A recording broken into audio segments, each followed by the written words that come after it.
Слово прво. За одрекувањето од светскиот живот. Бог е спасение и живот за сите кои што ги дарувал со слободата. Верни и неверни, праведни и неправедни, побожни и безбожни, бестрасни и страстни, монаси и мирјани, паметни и глупави, здрави и болни, млади и стари, како што се за секого без разлика светлината, сонцето, воздухот, Бог не гледа на лице. Римјаните 2.11, Ефесјаните 6.9. Безбожникот е смртно суштество кое што има разум, а своеволно бега од вистинскиот живот и за својот создател кој вечно постои, мисли дека не постои.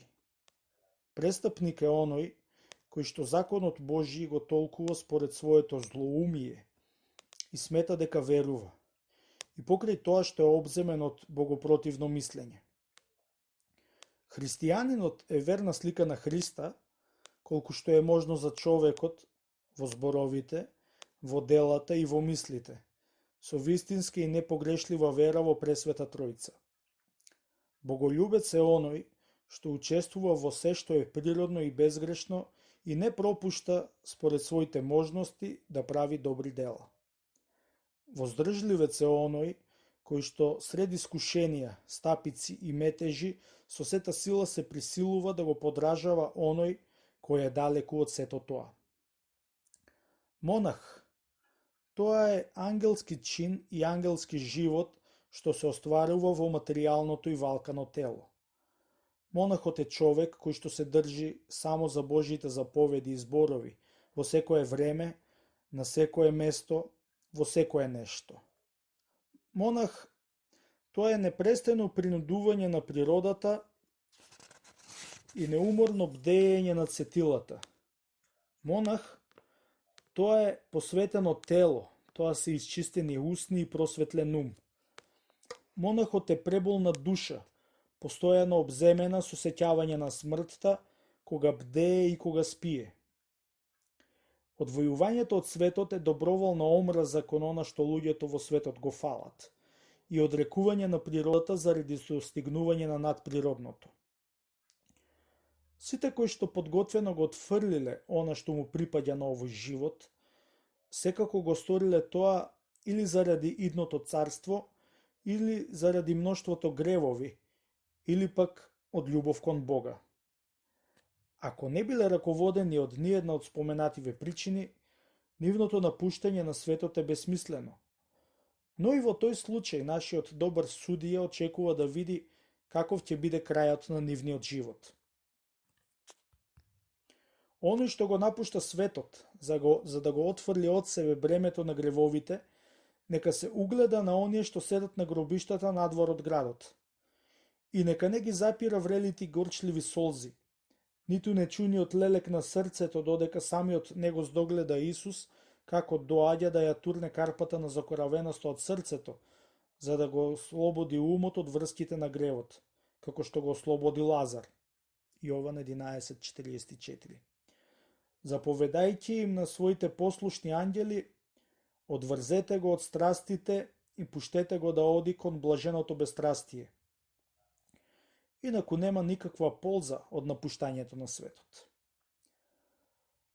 На сите нам, кои што сакаме да излеземе од Египет и да побегнеме од фараонот, безусловно ни е потребен, кај Бога, некој Мојсей, посредник помеѓу нас и Бога, кој, бидејќи ревносен во практиката и во созерцанието, би ги пружал за нас рацете кон Бога, да водени од Него да го преминеме гревовното море и да го натераме амаликот на страстите во бегство. Затоа се измамија некои, кои надевајќи се на собствените сили, мислеа дека никаков водач не им е потребен. Зашто оние што излегоа од Египет го добија за водач Мојсей, а оние што побегнаа од Содом имаа пред себе ангел. 1 Мојсеева 19.1. Првите личат на луѓе кои што за да ги излечат болестите на својата душа се препуштаат на нега на лекар. тоа се оние што излегоа од Египет. А вторите личат на луѓе што имаат врела желба да ја слечат од себе нечистотијата на гнасното тело. Затоа им е потребен ангел или, така да речам, помошник рамен на ангел. Колку што се потешки нивните рани, толку попотребен им е вешт лекар. На луѓето што прифатиле со телото да се искачат на небо, потребен им е навистина крајен напор придружен со безгранично страдање, особено во почетокот на нивното самоодрекување. Додека нашата сластолюбива природа и дечувствително срце, со помош на вистинскиот плач не се претворат во боголюбие и чистота, зашто покајанието, длабокото каење и големата, невидлива горчина се неизбежни во овој потфат, а најмногу за оние кои што живеат површно. Се додека нашиот ум, тој бесен и лаком пес, преку проста, длабока кроткост и грижлив труд, не стане буден чувар на чистотата. Но да бидеме храбри сите ние страсти и немоćни и со непоколеблива вера, како со десница, да му ја принесеме и признаеме на Христа немоćта и слабоста на нашата душа. Он неизоставно ќе ни помогне дури и повеќе од што заслужуваме, само ако неотстапно се држиме за длабокото смирено умие. Нека знаат сите што му пристапуваат на овој прекрасен, суров и тегобен, но и лесен подвиг, дека дошле да се фрлат во оган, доколку само сакаат огнот духовен да се всели во нив. Затоа, секој дека се испита себе си, па дури потоа да јаде од лебот табодашкиот живот помешан со горчливо зелје и да пие од таа чаша исполнета со солзи, за да не се бори за сопствена осуда. Кога ни секој крстен не се спасува, остадатото подобро да го премолчам. Оние што го започнуваат овој подвиг, за да постават добар тебел, треба од се да се одречат. Треба се да презрат, се да исмеат, се да отфрлат. Цврст, троен и тристолбен темел прават простодушноста, постот и целомудрието. Сите деца во Христа нека започнат со овие добродетели, земајќи ги за пример вистинските деца. Кај децата нема ни малку зло. Кај нив никогаш нема да се најде расипаност, ниту глад, ни утроба недаситна или тело распалено од похотливост. Впрочем, може би тие страсти се развиваат со возраста на човекот, разгорувајќи во нас оган. Навистина е непримерно, а и опасно, борецот да малакса на самиот почеток на борбата, зашто секој во тоа ќе види предзнак на неговиот пораз. Во секој случај, одлучниот почеток ќе ни биде полезен и кога подоцна ќе настапи изнемоштеноста. Храбрата душа изнемоштена во подвигот, сеќавањето на првобитната ревност ја поттикнува како бодило. Некој благодарение на ова често се подигаа. Кога душата, издавајќи се самата себе си, ќе ја загуби блажената и убилна топлина, грижливо дека ја испита причината заради која што станала лишена, па дека настојува со сета сила и ревност тоа да го отстрани.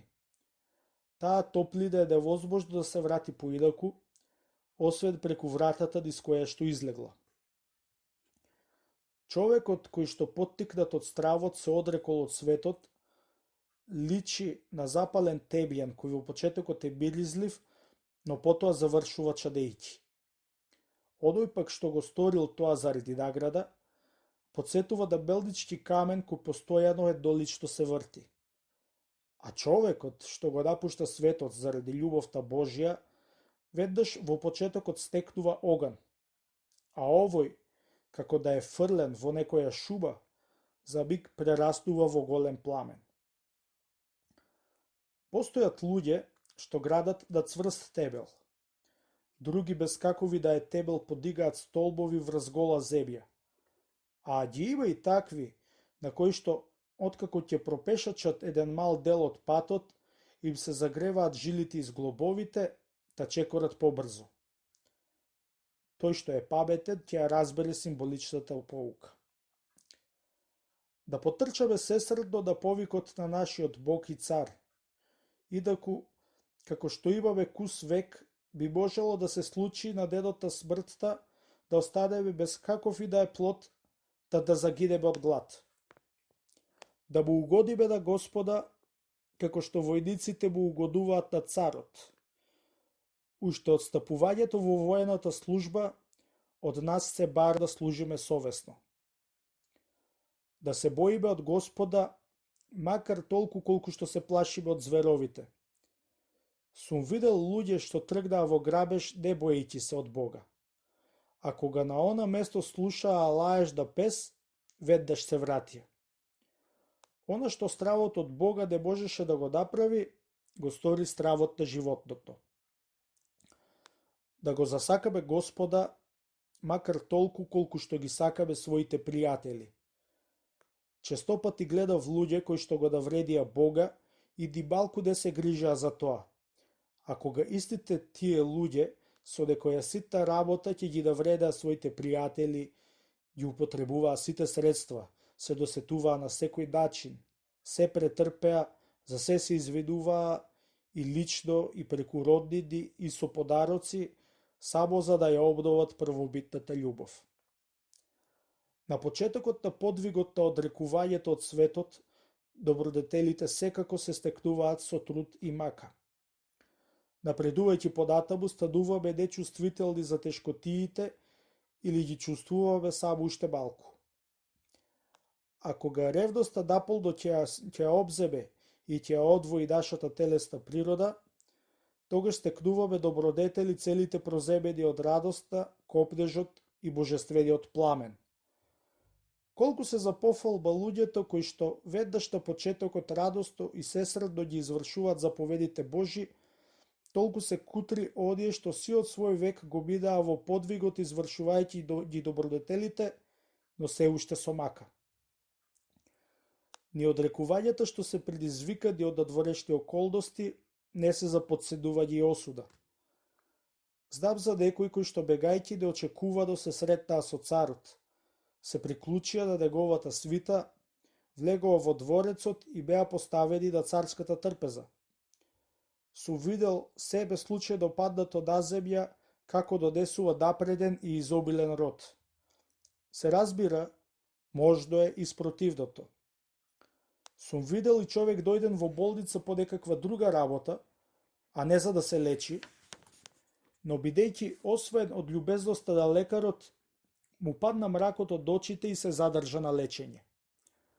Така ода кое што да некој им се случи против нивната волја, за нив вредеше и значеше повеќе од ода што другите го прават волно. Никој не треба да се нарекува недостоен за монашката определба под изговор дека има многу тешки гревови или подседувајќи се себези заради сластољубивост и измислувајќи изговори на гревовите. Псалм 144. Каде има ној, таму е потребно позафато лечење за да се отстрани нечистотијата. Здравите не завршуваат во болница.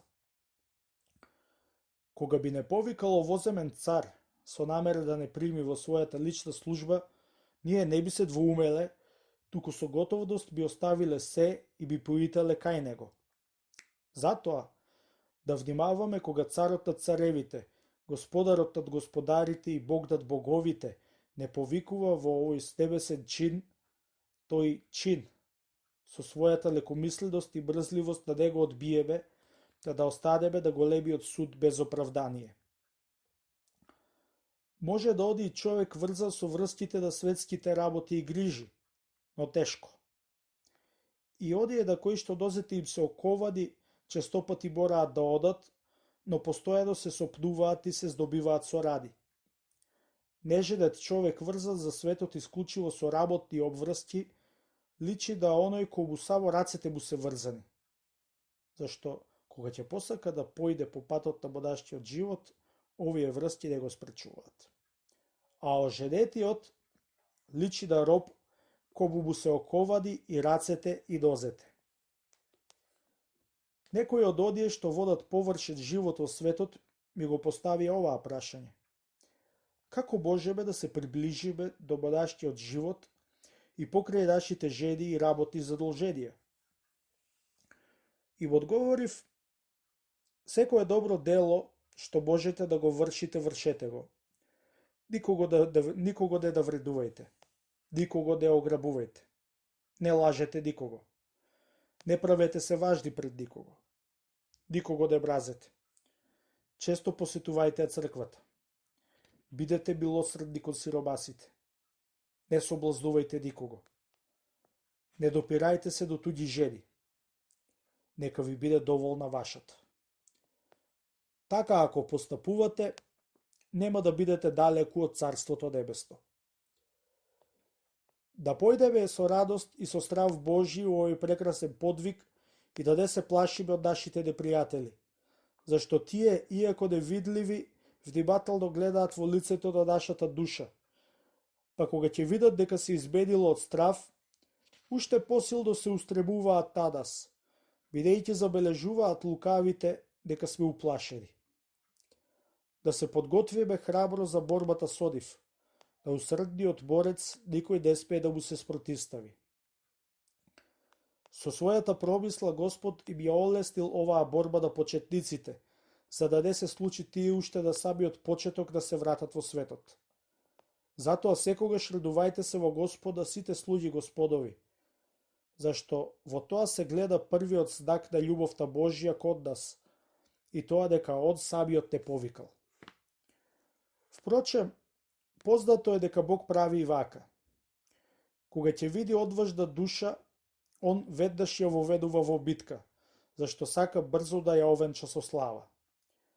Од одие во светот, Господ ја сокрил неугодноста на ова борилиште. Иако таа е всушност угодност. Кога би се знаело за неа, никој не би се откажал од светот. Усредно посветувај ги на Христа напорите за својата младост, па во староста ќе се радуваш на богатството на добрината. Она што ќе го стекнат во младоста, ги крепи и утешува изнемоштените од старост. Со ревност да се спрегнеме момци и да живееме трезвено, зашто бигот на смртта е неизвесен. Навистина, зли и пакосни, препредени и подболни, моќни и будни, безтелесни и невидливи непријатели имаме. Непријатели на кои што им е оганот во рацете и кои сакаат да го запалат храмот Божји со истиот оган кој што во нив гори. Никој од младите не сме да ги слуша своите непријатели, демоните, кога му советуваат: немој да си го исцрпуваш телото, за да не западнеш во неволи и болести. Особено во наше време, тешко е да се најде некој што би се решил да го умртви своето тело, иако понекои се лишува од обилна и вкусна храна. Демонот сака, во тој случај, уште нашето стапување во подвигот да го направи блитаво и површно, сметајќи дека крајот ќе биде еднаков на почетокот. Одие што решиле сериозно да му служат на Христа, пред се треба да се погрижат, со помош на своите духовни раководители и врз основа на самопознанието да изберат за себе соодветно место, начин на подвиг и занимање. Не е за секого општежитие, особено не за оние што се склони кон сластолюбие. Ниту е за секого испостица, зашто испостичкиот живот содржи многу поводи за гнев. Секој треба да размисли на кој начин на живот најдобро му одговара. На 3 најглавни видови подвиг се сведува целиот модашки живот. На подвижничко допуштање на светот во осабедост, на подвиг на безмолвие со еден или најмногу двајца и најпосле на трпеливо живеење во општежитие. Не скршнувај, вели Еклесијастот, ни десно, ни лево. Изреки 4.27. Туку оди по царскиот пат. И навистина, средниот од спобедатите патишта да догуби да ја одговара. Тешко да едниот вели, зашто деба дикого од луѓето да го подигне кога ќе падне во униние, или во поспадост, или во брливост, или очајание. Проповедник 4.10. А каде се двајца или тројца собради во мое име, таму сум и јас посреде нив, рече Господ. Матеј 18.20. Кој монах е тогаш верен и паметен? Оној што ја зачувал својата ревност и кој што се којдев до крајато неговиот живот да пропушта да даде пламен на пламен, жар на жар, ревност врз ревност, копнеш по Бога на богокопнежливост. Прво скалило. Оној што се утврдил, нека не се врти назад.